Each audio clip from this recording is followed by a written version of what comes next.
Pour avoir mis fin à l'emploi des violences sexuelles en tant qu'arme de guerre, le prix Nobel de la paix 2018 a été décerné ce vendredi 5 octobre aux médecins congolais Denis Mukwege et à la Yazidi Nadia Mourad, ex-esclave du groupe État islamique. S'il faut parler du Congolais, Mukwege, quand bien même il est natif de l'Est, à Lubumbashi, il est connu. D'abord, en tant que Congolais, un sentiment de joie immense, de fierté également.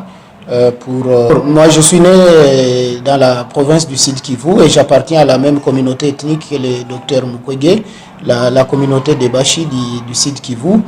Personnellement, je le connais, même si lui ne me connaît pas, parce que en fait, je connais déjà son père qui était pasteur de l'église Sepak de Bukavu, la grande église Sepak de Bukavu à Kadutu principalement. Donc j'ai des sentiments de monsieur qui, dès le bas âge en tout cas, et pour sa famille, était déjà dévoué aux vulnérables, aux pauvres, et qui apportait assistance à des personnes vulnérables. Son père passait déjà dans beaucoup de familles pour prier pour les malades, et parfois il était accompagné de son fils Denis Mukwege.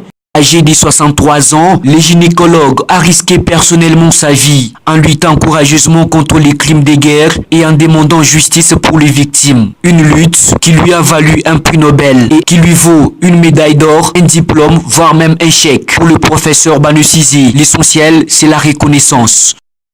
Bon, moi je crois que ce qui est important, ce n'est pas les dividendes, enfin, si vous voulez, pécuniaires. Ce n'est pas ce qui est important dans les cas d'espèces. Ce qui est important pour nous les Congolais, c'est d'abord la reconnaissance, à lutter pour la cause des femmes et des personnes vulnérables. Et ça vaut plus que tout l'argent du monde, ça vaut plus que tout l'or du monde. Il faut rappeler que les Nations Unies ont salué une annonce fantastique qui aidera à faire avancer les combats contre les violences sexuelles comme une arme de guerre, d'où les